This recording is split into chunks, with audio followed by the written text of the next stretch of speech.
입니다. 안녕하세요. 얼마 전 파혼하게 된 저희 이야기를 하러 왔습니다. 정확히는 세상에 온갖 똑똑한 척은 다 하더니 속이 뻔히 보이는 잔머리 굴리다가 파혼당한 제 남자친구 이야기를 해보려고요. 연애하면서 다퉜던 적이 한 번도 없던 게 아니다 보니 어느 정도 서운한 일이라면 그러려니 하고 넘길 수 있었어요. 그런데 이건 뭐 결혼하는 김에 한몫 잡아보려고 작정이라도 한 건지. 속이 뻔히 보이는 사람인데 몇 년을 연애했던 간에 그걸 알고도 결혼하면 평생을 두고 후회했을 거예요. 아버지 안 계신다고 해서 제가 팔려가듯 결혼을 하는 것도 아닌데 말이죠. 끝까지 아득바득 우기는 통에 그나마 남아있던 정남이까지 뚝 떨어져 버려서 이참에 시원하게 정리했습니다. 말씀드렸다시피 저희 아버지께서 제가 어릴 적에 일찍 돌아가셨어요. 어머니께서 혼자서 저 키우신다고 엄청 고생을 하셨죠. 집안 살림이며 직장이며 혼자서 고군분투하시는 와중에도 제 공부하는 것까지 다 챙겨주셨어요. 그걸 알기에 어머니께 더 애틋한 마음을 가지고 있습니다. 남들보다 더 각별한 모녀관계라고 자부할 수 있을 정도로요. 어려운 상황임에도 어머니 덕분에 걱정 없이 공부할 수 있었고 그 덕에 대학에도 들어갈 수 있었어요. 아버지 살아계실 적에 모아놓은 돈이 어느 정도 있었어서 저희 집이 대학은 꿈도 못 꿀 만큼 찢어지게 가난한 상황은 아니었지만 그래도 어머니 덕분에 대학교 들어가서도 학비나 생활비 신경 쓰지 않고 맘 편히 공부할 수 있었습니다.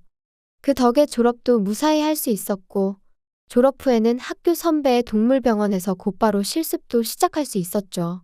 실습이라 할지라도 월급이 적은 편이 아니었다 보니 이제부터는 제가 어머니께 효도를 할 차례라고 생각했어요.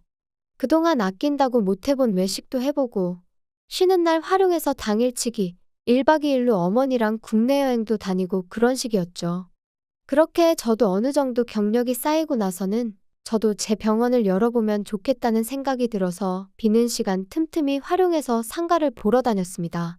하지만 그 비용이 말도 못할 정도로 엄청났어요. 살던 동네 근처에서 시작해 욕심을 버리고 그나마도 비용이 저렴한 경기도 구도심까지 찾아봤지만 월세 조건이 만만치 않았습니다. 그래서 개업을 포기하려던 찰나에 어머니께서 같이 어디 좀 다녀오자면서 저를 데리고 나가셨어요. 저를 데려가셨던 곳은 부동산이었습니다. 아버지께서 돌아가실 때 나온 사망보험금이 있었는데 그 돈을 그동안 저 모르게 굴리고 계셨다고 해요. 투자에는 워낙 초보셨다 보니 많은 수익을 내지는 못했지만 제 병원 차려줄 만큼은 되니까 걱정 말라시더라고요.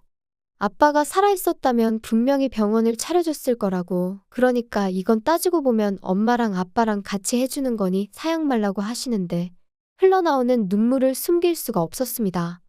이제는 제가 효도할 차례라고 생각했는데 아직도 어머니 눈에는 제가 도움이 필요한 어린아이처럼 보였던 거예요. 그 사실이 죄송스럽기도 하고 너무 감사해서 정말 펑펑 울었어요. 부동산 계시던 분도 너무 감동적이라고 하면서 같이 울어주셨네요. 대신 저도 어머니께 하나 약속드린 게 있습니다. 앞으로 제가 버는 돈의 절반은 어머니 드리겠다고요. 사실 그 돈을 다 써버리면 어머니 노후 자금을 다 쓰는 거나 마찬가지였거든요. 그러니 제가 그냥 빌려서 갚는 거라 생각하시라고 했어요. 개원은 제가 눈여겨보았던 경기도권 구도심에 하게 되었습니다. 인구가 많지는 않은 지역이긴 하지만 제 병원이 있는 상가 주변으로 아파트가 엄청 많이 들어서 있는 좋은 입지 조건이라 수익은 제가 생각했던 것보다 훨씬 더 잘 나왔어요. 그렇게 열심히 일하던 와중에 저도 연애를 시작하게 되었습니다. 남자친구는 같은 건물 5층에 있는 학원에서 수학을 가르쳐주는 수학 선생님이었어요. 제 병원은 건물 1층에 있었는데 통일이 너머로 저를 보고 첫눈에 반했다며 매일같이 저한테 커피도 사다 바치며 끈질긴 구애를 하던 사람이었죠. 넉살도 좋고 유머 감각도 좋아서 저도 남자친구한테 호감을 느꼈고 이내 저희 사이는 연인 사이로 발전하게 되었습니다. 그렇게 1년 반 정도 연애를 하다가 둘 사이에 결혼 이야기가 오가게 되었고요.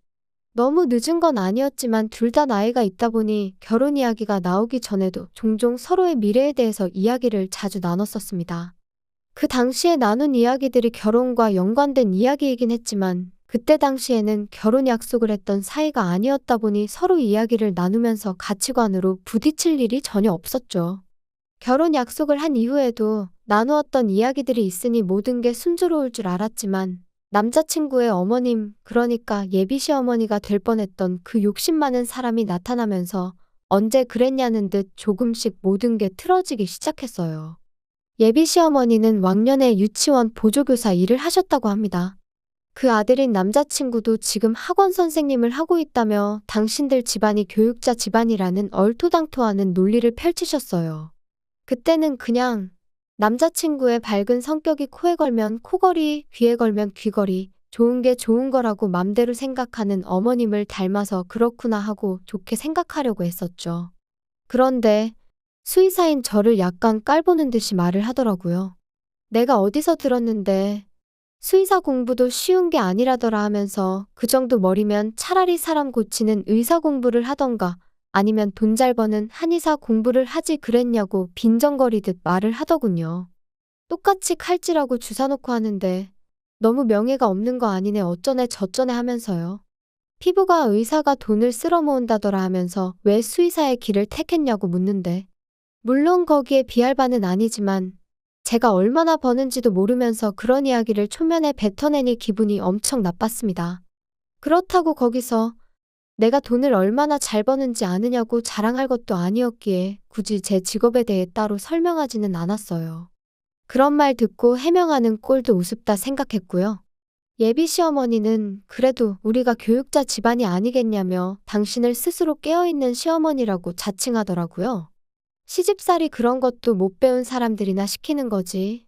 자기는 그런 거 시킬 생각은 꿈에도 없다고요. 아들 장가 보내면 둘이 알아서 잘 살게 내버려둬야 자식들도 알아서 나중에 효도하고 그런다 하면서 자기가 얼마나 오픈마인드인지 설명하기 바빴어요.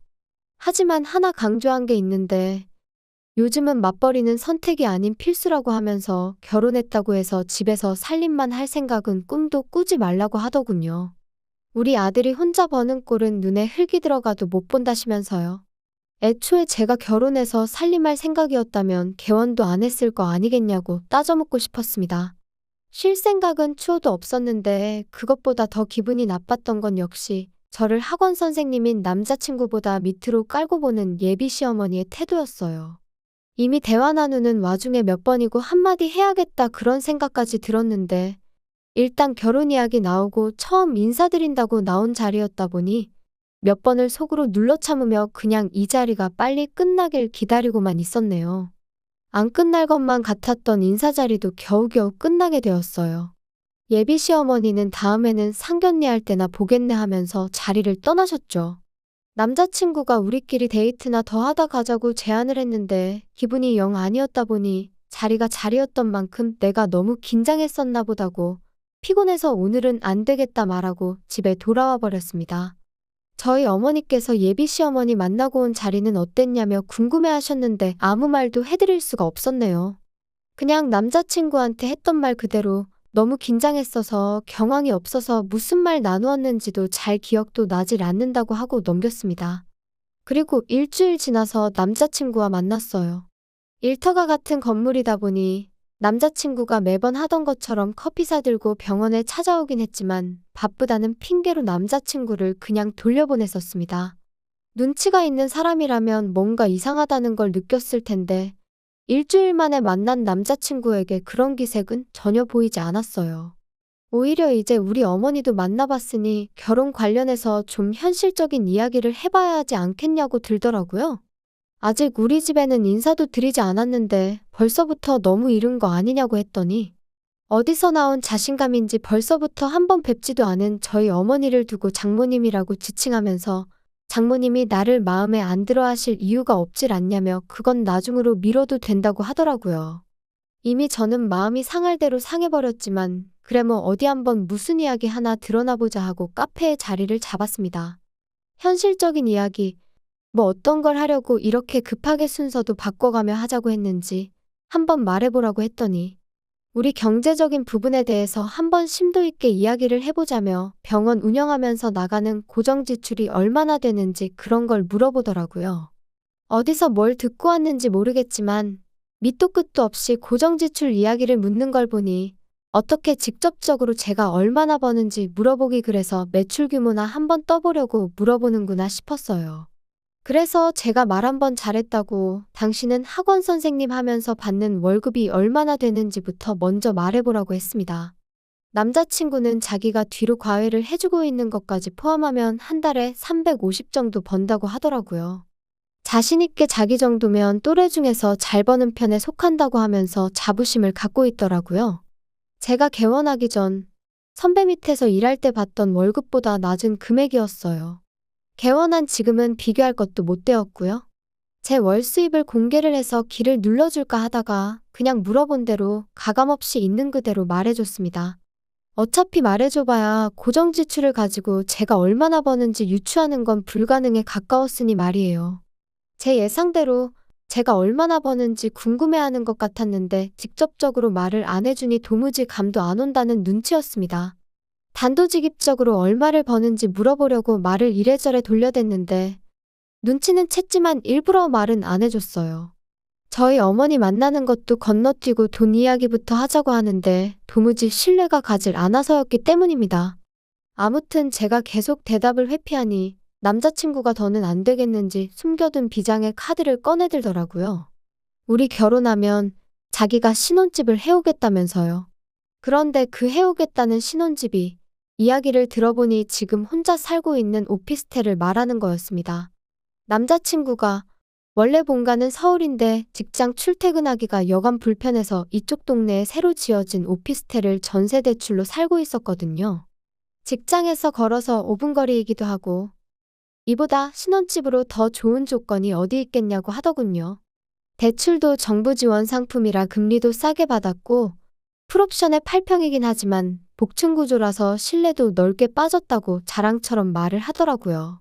저도 신혼부부라고 해서 무조건 아파트 자가로 들어가서 시작해야 한다고 생각하는 사람은 아니었으니 그 부분에 대해서는 오케이 했습니다.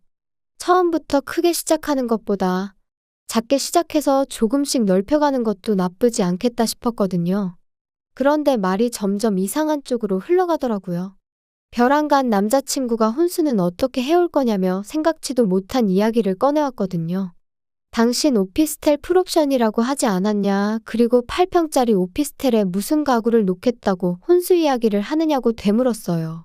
남자친구는 당장은 안 쓰더라도 남자가 집을 해오는데 여자가 혼수를 해오는 건 기본 중에 기본 아니겠냐고 되묻더라고요. 아니, 풀로 대출받아서 전세로 살고 있는 집을 가지고 자기가 집을 해온다고 말을 하면서 나는 내 돈으로 혼수를 해오라는 게 말이나 되냐고 따졌죠. 또 자기가 불리해졌다 싶었는지 제 말에는 입을 싹 닫더라고요. 한참 두 사람 사이에 정적이 일다가 남자친구 혼자 안달이 나서는 횡설수설 끝에 본론을 딱 말해왔습니다. 아까 말해준 고정지출에 대출금이 하나도 없던데 어디서 그런 큰 돈이 생겨서 빚도 없이 병원을 개원했느냐고요. 그래서 그것도 숨김없이 전부 있는 그대로 말해줬습니다. 아버지 사망보험금에 어머니가 재테크한 돈 합쳐서 개원해 주셨다. 대신 내 월 수입의 절반은 어머니한테 전부 드리고 있다고요.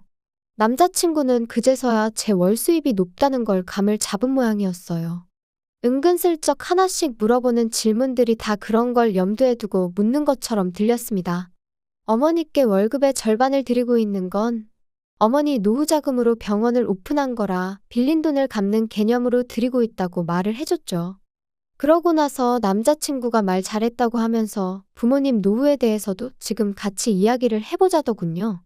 그러면서 대뜸 저한테 물어보기를 결혼하면 우리 부모님한테는 얼마를 드릴 생각을 갖고 있는지 좀 알려달라고요. 또 뭔 소리를 하나 싶어서 당신 월급 350에서 얼마를 드리려고 그런 말을 꺼내냐고 물었더니 당신은 장모님께 수입의 절반을 드리고 있다는데 나도 200 정도는 드려야 하지 않겠냐고 하더군요. 그래서 제가 그럼 양가에 매달 400씩 드려야 한다는 소린데 그러면 양가 부모님한테 드리는 돈만 해도 당신 월급보다 더 많아지는 거라고 따졌죠. 그랬더니 남자친구가 정색을 하면서 왜 400이냐고 내가 200 드린다고 하지 않았냐고 따지고 들더군요. 당신이 먼저 부모님께 얼마 드릴지 묻지 않았냐고. 당신 집에 200 보내면 나도 우리 집에 똑같이 200 하는 게 이치에 맞는 거 아니냐고 바로 따졌습니다. 그랬더니 아까까진 얼굴 한번 못 본 우리 엄마를 장모님이라고 부르던 남자친구가 마음이 급하니까 본심이 나왔는지 니네 엄마는 지금 네 월 수입의 절반을 받는다고 하지 않았냐고 하는 겁니다. 내가 말해주지 않았냐. 우리 어머니께서 노후자금 털어서 병원 차려주신 거고 나는 지금 그 돈을 갚고 있는 거라고요. 남자친구는 대번에 가족끼리 그런 게 어딨냐며 맞받아치길래 당신 어머님은 그럼 아들 월급의 절반도 넘는 금액을 진짜 용돈으로 받아간다 하시더냐고. 그런 가족은 세상에 또 어딨느냐고 제가 반격을 했어요. 남자친구도 자기가 얼마나 얼토당토하는 억지를 부리고 있는지는 어렴풋이 알고 있는 것 같더라고요. 그러면서 저한테 역으로 제안한 게 너네 집은 엄마 혼자니까 반만 드려도 되는 거 아니겠냐며 자기 집에 200 드리고 저희 집에는 100만 드리자입니다. 솔직히 그것도 넉넉하게 쳐준 거라고 하더군요. 자기네야 부모님 두 분 다 계시니 외식도 더 자주 하고 외출도 더 자주 할 텐데 돈이 넉넉히 필요한 게 당연한 거지만 장모님은 혼자 계시니 돈 쓸 일도 거의 없지 않냐고 하더라고요. 식당도 혼자 오는 사람은 안 받아준다고.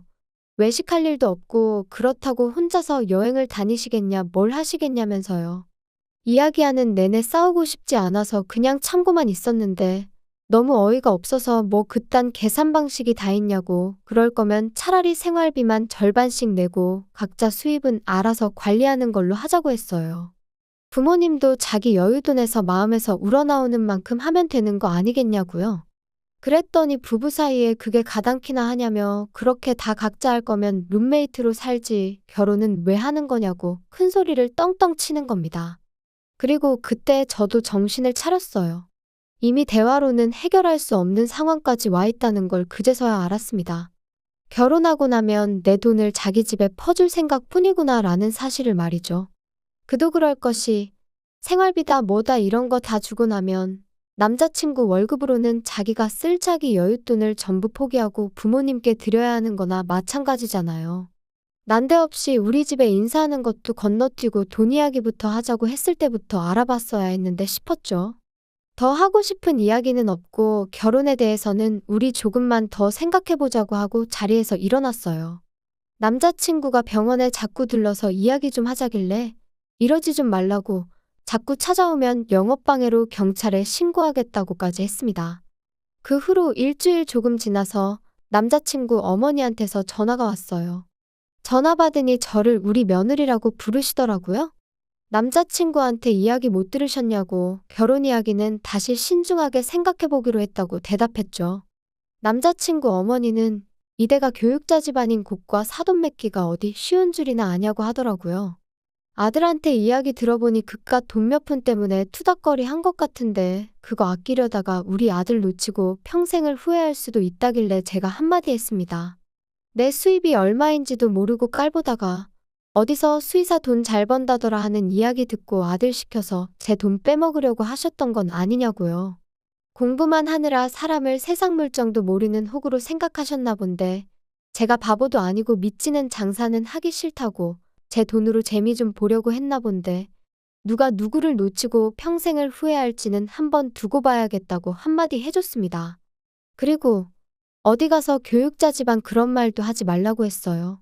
아들이 수학 선생님 하고 있으면 뭐하냐고. 문제집은 잘 풀어도 돈 계산 그렇게 못하는 사람은 처음 봤다고요.